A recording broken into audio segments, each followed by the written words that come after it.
Last time on Dragon Ball. Bardock just finished his last mission after being called back by Frieza himself, calling all the Saiyans to return to planet Vegeta. He was suspicious and had an idea to steal an extra pod this time. He gets prepped and ready to send his family off to save something for once and to avenge the Saiyan race, or just live out his life, protecting the things he loves.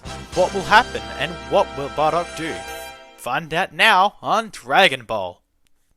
A family saved. What if Bardock and Gine went to Earth with Kakarot? Revamped, Part 1.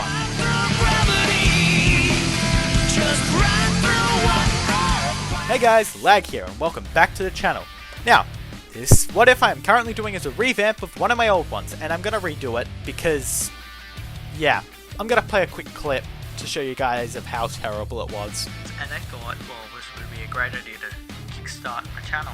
Put on a what if from the thoughts of the movie. So, as we start off, Goku was sent to Earth with his parents goodbye, Bardock dooming the Saiyans in a way, and Frieza just blowing on the planet up. What if Goku was not alone? Instead he was that was a real disappointment. Anyway, since I am much better at making what ifs than my old self, I reckon I can do a better job now. And yes, technically, I was the first one to do this. People did take my idea. They didn't steal it because you can't really steal ideas. They did it in their own way. I'm going to do this in my own way. I'm not going to copy Smugstick. I'm going to use my ideas that I use, but change them and make them less fanfic. Yeah, my old ideas kind of were like that. But hey, now that's out of the way, let's get started. We start off with Bardock coming back from his last mission, and yes, he has a power level of 10,000 because why not? That's what he did have in the Bardock special. I know it's different to the original canon, but we're just going to use that for now. Bardock gets suspicious and finds out that Frieza's scared of the legend, just a silly child legend of the legendary Super Saiyan and the Super Saiyan God. Instead of walking back and talking to Gine, he rushes over to Gine and tells them that they have a plan. But they can send Kakarot off to another planet. Gine goes against this and says that, what if we go with Kakarot, because then if we're wrong we can just head back. Bardock takes this idea, and this is where the story starts. They head off, with Bardock stealing a pod, 2 pods in fact, one for him and the other for Gine and Kakarot. The 2 head off and go to the other side of planet Vegeta. I don't know what's actually there, but I'm assuming it's a lot of rubble and just some mountains and rocks. They ready their ship and head off from the other side, and they are still going to Earth. They make it off the planet with seconds to spare as they see a giant glowing ball crushing into the planet and see Frieza's ship right next to it. Bardock damns it all that their planet is gone, but knows that they did the right thing and left. Gine sees everything, and a single tear drops from her face. Everything, all her memories, everything that she had created on that planet, blown to bits by a single dictator. All she could feel was dread and sorrow, and the hope that her son would survive in this event.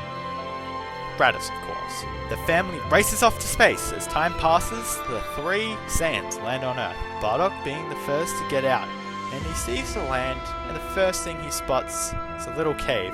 They all head over to the small cave and rest there. Get properly working after being in a pod for a fair bit of time. Bardock tells the 2 to stay down and keep a low profile as he heads out and starts looking for food. Gine closes her eyes for a bit, but then she opens them to see that Kakarot is no longer in sight. She gets up and she hears her stomach rumble. She was very hungry from her space adventure and didn't pack any food in her ship because there wasn't much room. She walks past some trees and some bushes and seeing little prints from where Kakarot's feet and hands have been from crawling. She also sees 2 other footprints that don't look like anyone other footprints from her or Bardock because Bardock was flying. An aroma of cooked food that she has never smelt before floats past her nose as she goes into the direction of where the food is, completely forgetting about where Kakarot is or continue looking for him. She immediately sees Kakarot in the arms of what it seems to be an Earthling, entering a small hut that seems to be outside of the bamboo forest. She immediately goes to confront the old man, but trips over. The old man puts the kid down as he starts screaming and helps up Gine, seeing if she is alright. Gine says nothing as her stomach rumbles, and the old man offers her some food. He gets a spot for her, and puts a chair, and gets another chair for Kakarot as he continues screaming, and Gine can just see lots of food, and she dives in, eating all of the food, and Gohan is just amazed. She gives a little bit to Kakarot, and then Kakarot starts eating a lot of food. There's only a little bit for the old man, but he'll be fine. The old man introduces himself as Gohan and asks what her name is. She wipes the food off her mouth and swallows the last bite she took, and she softly speaks her name, Gine. And this is her son, Kakarot. She explains what she can before she stops and looks down, saying that her planet was extinct and they're not around from here. Gohan is shocked that there are such aliens exist and that they've landed on this very planet. But there seem to be only 3. Gohan asks where the other one is, but she doesn't say anything. She just says that after she takes another bite of her food, that he's trying to find some food. Kakarot starts chewing on a bone while Gine and Gohan talk a little more, and they get along pretty well. She says she wants to live a life of peace, and her husband wants to save something for once, and they chose to save their family, minus her son, and then she goes quiet again, before a shadow hovers over the light of the door. It was Bardock. Bardock glared at Gohan, wondering what was going on. He starts to prep a battle stance, but Gine gets up immediately and explains everything that is going on. Grandpa Gohan goes up and shakes the man's hand, and Bardock is a bit confused, but just continues to shake. They sit down and talk for a while. Bardock gets a bite to eat after being hungry and failing to find food. Gohan offers the pair to stay here, and they are more than welcome to stay here, while they get arrangements settled for their own house. As time passes, Bardock gets used to finding some actual food with Gohan, while Gine learns how to cook pretty well. Kakarot is just growing up along the woods. Then, one day, while Grandpa Gohan was exercising and just doing some regular martial arts, Kakarot goes outside and mimics a few. Bardock and Gine see it walking out at the same time, seeing Kakarot's new moves, and are delighted to see that their son is a fighter. As time passes, Kakarot gets a lot stronger than usual, and Bardock starts to learn some of these moves of Gohan. He doesn't get a lot stronger, just small noticeable increases. He's not 11,000, he'd be 10,500. While Kakarot is almost at the 100s for his age. He doesn't have proper ki control yet, but he's doing pretty well for just a little kid, and compared to his original counterpart. Bardock and that continue training when one night Kakarot looks at the full moon and transforms into a great ape.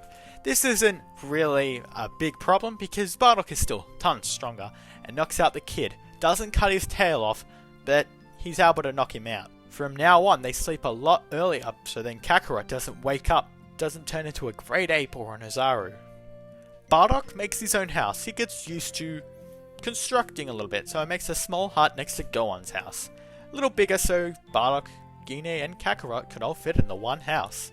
One day, Bardock and Kakarot go out to find some fish for a nice big lunch. Something they can munch on. Kakarot says he'll find the biggest fish. Bardock smiles as they all head down to the river, ready to catch him a big fish.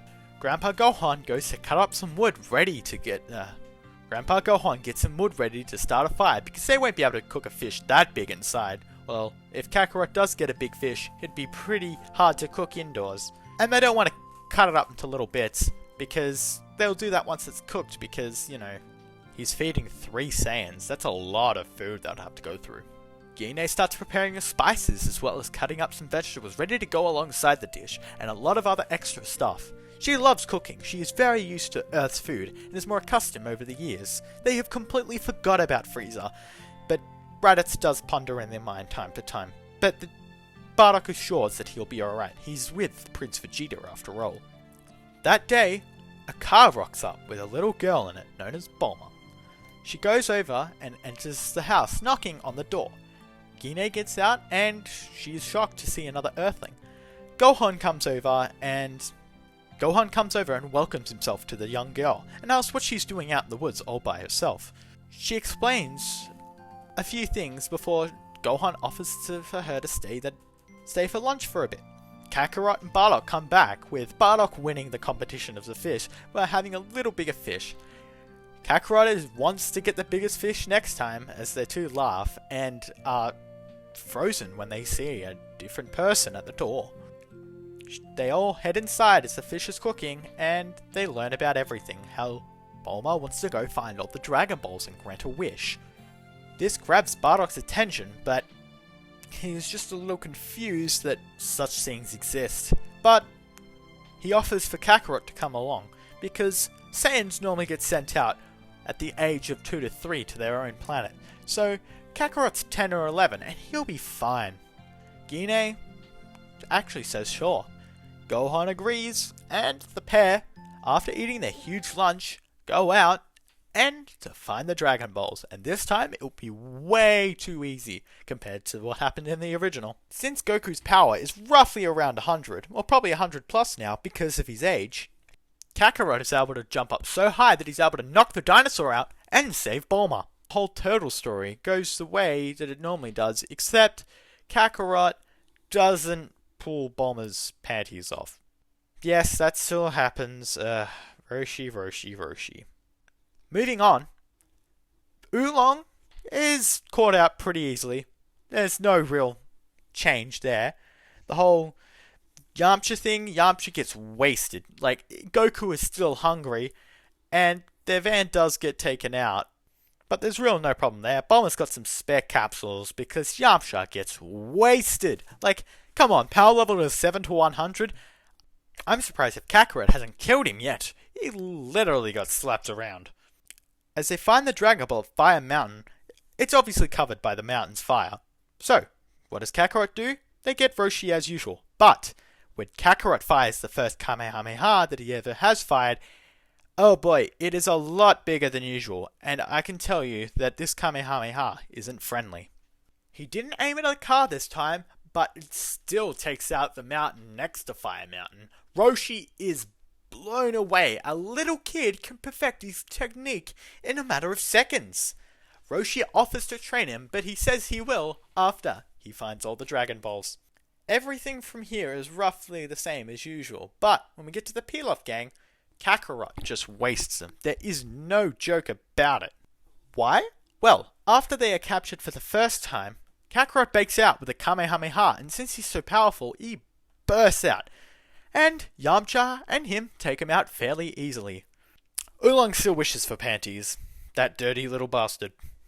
After they tell the Pilaf gang to scramble, the gang head off and they go their separate ways. But this time, Yamcha goes a different route. He overhears the training. The fact that Kakarot fired a Kamehameha at a young age is nuts. So, he wants to go train with someone to get that strong. He goes directly to Master Roshi. Kakarot heads home to see his family that he hasn't seen in a while.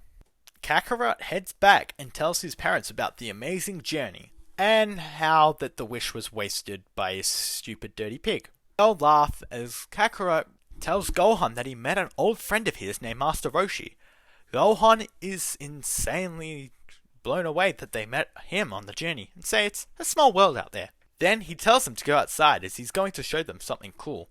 He aims up at the sky and chants Kamehameha as Kakarot fires a big Kamehameha from his palms. They're all mind blown, but Kakarot fired a Kamehameha that was able to be impressive. Gohan is blown away. Bardock says, "That's my boy." As Kakarot says he's about to go head off and find Roshi on his island with his Nimbus that he also calls out. They're also blown away that he can ride the Nimbus. And that's where we're going to leave it here. So, what did you guys think? New story? What did you guys think about it? Tell me in the comments, or come talk to me on Discord about it and give me some other ideas. As I said, I'll be there, and I'm pretty active actually.